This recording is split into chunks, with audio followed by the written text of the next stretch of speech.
Hello friends, এগিয়ে 2.0 সকলকে স্বাগত। আর এই মুহূর্তের সবথেকে বড় আপডেট নিয়ে চলে এসেছি আজকের এই ভিডিওতে। পিএসসি মিসলেনিয়াস এবং ক্লার্কশিপ দুটোরই উপরে আপডেট আছে।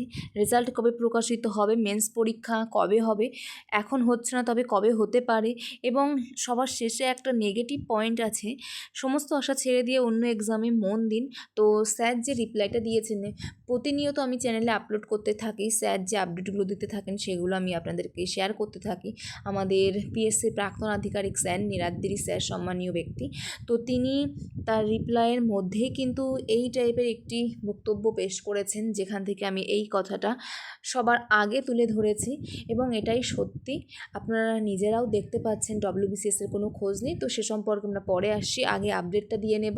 তো বলেছিলাম যখনই কোনো আপডেট আমার কাছে থাকবে স্যার দেবেন, সাথে সাথেই কিন্তু চ্যানেলে আপনারা পেয়ে যাবেন। চ্যানেলের সাথে যুক্ত থাকুন, চ্যানেলে যদি নতুন হয়ে থাকেন। তো চলুন শুরু করব। দেখে নেব আজকের কী কী আপডেট আছে এবং স্যারকে কী কী কোশ্চেন করা হয়েছিল। মোস্ট ইম্পর্টেন্ট যে আপডেট, তার আগে আরও একটি আপডেট দেব। স্যার আগামী সপ্তাহে বলেছিলেন, আমি একটি ভিডিও শেয়ার করেছিলাম 12 দিন মতো আগে, যে চেয়ারম্যান ম্যাডাম ছুটিতে আছেন এবং তিনি ছুটি শেষ করে যখন ফিরবেন মিসলেনিয়াস সম্পর্কে তিনি সিদ্ধান্ত নেবেন। তো সেই কোশ্চেনটা একজন স্যারকে করেছিলেন, আমি অন্যবার কমেন্ট এখানে তুলে নিয়ে আসি, তো এবার নিয়ে আসিনি। তো কি বলেছেন স্যার, আপনি বলেছিলেন চেয়ারম্যান ম্যাডাম এই সপ্তাহে ছুটি থেকে ফিরে মিসলেনিয়াস মেন্স এক্সামের ব্যাপারে সিদ্ধান্ত নেবেন। বর্তমানে এই ব্যাপারে কোনো অগ্রসর হয়েছে? কিছু যদি বলেন আমরা সবাই উপকৃত হতাম। তো এই কমেন্টার রিপ্লাই স্যার যেটা বলেছেন, নির্দিষ্ট তারিখে হচ্ছে না এটাই ধরে রাখুন, অর্থাৎ 18ই মে হওয়ার কথা ছিল, এটা কিন্তু হচ্ছে না। এবং নেক্সট যে রিপ্লাইটা করেছেন সেখানে পুরোপুরিভাবে পরিষ্কারভাবে কিন্তু স্যার সমস্ত বিষয়টা তুলে ধরেছেন, ক্লিয়ারলি কিন্তু বলে দিয়েছেন। এবং নানা কারণে অফিসিয়ালি নোটিফিকেশন বের হচ্ছে না। এবং নেক্সট মোস্ট ইম্পর্টেন্ট যে কোশ্চেন একজন ক্যান্ডিডেট স্টুডেন্ট স্যারকে করেছিলেন, নমস্কার স্যার, মিসলেনিয়াস প্রিলিমিনারি পরীক্ষা 2023-এর ওএমআর চেকিং কি শুরু হয়েছে? যদি হয়ে থাকে সেক্ষেত্রে রেজাল্ট কবে নাগাদ বের হতে পারে? ক্লার্কশিপ 2023-এর প্রিলিমিনারি পরীক্ষার ওএমআর আপলোড কবে নাগাদ হবে? মিসলেনিয়াস মেন্স ও ক্লার্কশিপ 2023-এর মেন্স কি পুজোর আগে অনুষ্ঠিত হবে? তো 18ই মে আমাদের হওয়ার কথা ছিল, সেক্ষেত্রে পুরোপুরি পুজোর আগে অর্থাৎ সেপ্টেম্বরে চলে গেছে। পুজোর আগে অর্থাৎ সেপ্টেম্বরের মধ্যে কি অনুষ্ঠিত হবে সেটাই কিন্তু জিজ্ঞাসা করতে চাইছে। খুব উৎকণ্ঠাতে আছি, দয়া করে উত্তর দেবেন। ওবিসি কেস সমাধান না হলে কি কোনো পরীক্ষার ফলাফল বের হবে না? 2026 মার্চের মধ্যে এই দুটি পদে নিয়োগ আদৌ সম্ভব? অর্থাৎ এটা আমাদের কি মাস? এপ্রিল মাস, পরের বছর চলে গেছে এপ্রিল 2025, পরের বছর মার্চের মধ্যে কি আমাদের এই দুটোর নিয়োগ আদৌ সম্ভব? তো এই কোশ্চেনগুলো কিন্তু জিজ্ঞাসা করেছে একজন ক্যান্ডিডেট। তো স্যার এটার রিপ্লাই কি জানিয়েছেন সেটা আমি এখানে দেখাবো। মিসলেনিয়াস মেন্স 18ই মে হওয়া সম্ভব নয়। তো এটা স্যার আগেও বললেন 18ই মে হওয়া সম্ভব নয়, এটা এখন বলা যেতেই পারে, কারণ এই সময়ের মধ্যে খাতা দেখা সম্পূর্ণ হবে কিনা সেটাই বলা যাচ্ছে না। রেজাল্টই তো প্রকাশিত হয়নি, রেজাল্ট প্রকাশিত হবে কি করে? এখনও তো খাতায় দেখা সম্পূর্ণ হয়নি, খাতা দেখাই শেষ হয়নি। স্যার এর রিপ্লাই থেকে যেটা বোঝা যাচ্ছে এখনও খাতা দেখা চলছে, খাতা দেখাই সম্পূর্ণ হয়নি।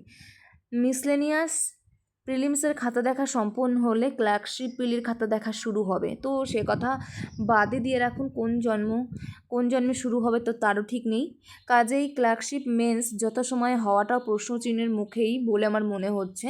তো যে ডেটটা দেওয়া আছে ক্লার্কশিপ মেন্সের এক্সাম হবে, তো সেটাতে হবে না, আগের থেকে ধরে রাখুন। তবে দুটোর ফলাফলের সঙ্গে ওবিসি কেসের কোনো সম্পর্ক নেই। তো স্যার এটা বহুবার বলেছেন, আমিও চ্যানেলে আপনাদেরকে শেয়ার করেছি যে ওবিসি কেসের সাথে মেন্সের কোনো সম্পর্ক নেই, ফর্ম ফিল আপ বা প্রিলিমস এগুলোর সম্পর্ক আছে। দয়া করে আমার পুরনো উত্তরগুলো একবার চেক করে দেখবেন। তো এগুলো স্যার বলছেন। তো বাকি প্রশ্নের উত্তর একমাত্র জ্যোতিষীরাই দিতে পারবেন, যদিও উত্তর মেলার কোনো নিশ্চয়তা নেই। তো স্যার এখানেও কিন্তু বলছেন বাকি যে সমস্ত কোশ্চেনগুলো করা হয়েছিল সেগুলোর কিন্তু কোনো নিশ্চয়তা নেই যে রেজাল্ট কবে প্রকাশিত হবে। পরীক্ষা কবে হবে এবং 18 মে তো হচ্ছে না, তবে কবে হতে পারে এগুলো কিন্তু এখন কোনোভাবেই বলা সম্ভব না। এখনও কিন্তু খাতা দেখেই শেষ করা হয়নি।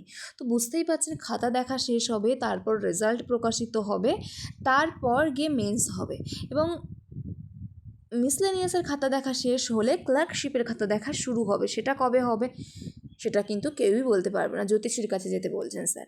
উপরের আলোচনা থেকে আমার মনে হয় ক্যান্ডিডেটরা অন্য সংস্থা আয়োজিত আসন্ন সব পরীক্ষার প্রস্তুতিকে প্রাধান্য দিক আপাতত।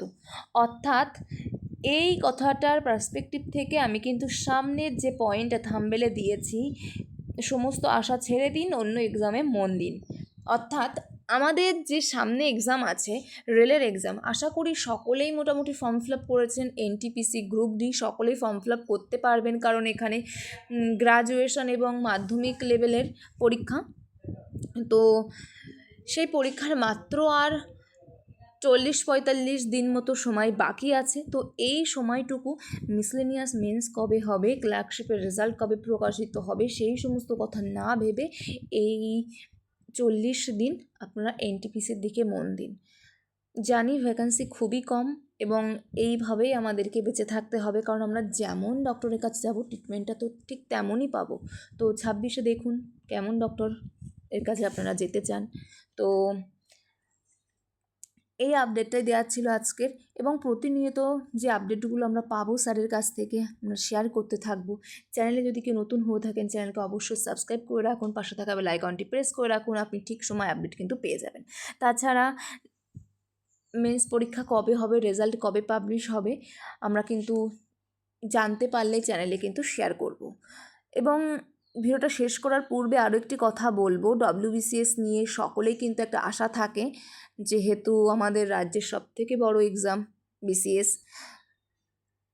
তো সেটার ভবিষ্যৎ কী সে সম্পর্কেও কিন্তু একটা খুব ইম্পর্ট্যান্ট ভিডিও বানিয়েছিলাম চ্যানেলে বেশ কয়েকদিন আগে। যারা দেখেননি আপনারা দেখে নিতে পারেন। ফর্ম ফিল আপ কবে হতে পারে, এক্সাম হওয়ার সম্ভাবনা কবে রয়েছে, এবং সেটাও কিন্তু স্যারের থেকে পাওয়া একটা আপডেট। তাছাড়া পিএসসি মিসলেনিয়াসের যে ফাইনাল অ্যান্সার কি সেটা প্রকাশিত হওয়ার পরেও একটা এক্সপেক্টেড কাট অফ নিয়ে আলোচনা করেছিলাম, একটা রেঞ্জের কথা বলেছিলাম। এই রেঞ্জের মধ্যে যদি আপনার নাম্বার থাকে, আপনি সেফ জোনে আছেন। সেটা UR থেকে শুরু করে OBC, BSC, ST, EWS প্রত্যেক ক্যাটাগরির ক্ষেত্রে আলোচনা করেছিলাম। ভ্যাকান্সি কত থাকবে, রেজাল্টটা তো এটা রিসেন্টলি আপডেট দিয়েই দিচ্ছি। তো সমস্ত কিছু কিন্তু ভিডিও করা আছে চ্যানেলে। যদি কেউ নতুন হয়ে থাকেন, ভিডিওগুলো না দেখে থাকেন, অবশ্যই দেখে নিন, চ্যানেলের মধ্যেই কিন্তু পেয়ে যাবেন। তাছাড়া আমি ডিসক্রিপশন বক্সে অ্যাড করে দেব। তো চলুন এখানেই শেষ করব ভিডিওটি। যদি আমাদের চ্যানেলে কেউ নতুন হয়ে থাকেন, চ্যানেলকে অবশ্যই সাবস্ক্রাইব করে রাখুন, আর প্রতিনিয়ত এই সমস্ত আপডেটগুলো আপনাদেরকে আমি দিতে থাকবো যখনই আমি পাবো। তো চলুন এখানে শেষ করছি, নেক্সট ভিডিওতে আবার দেখা হচ্ছে। Thank you and good by.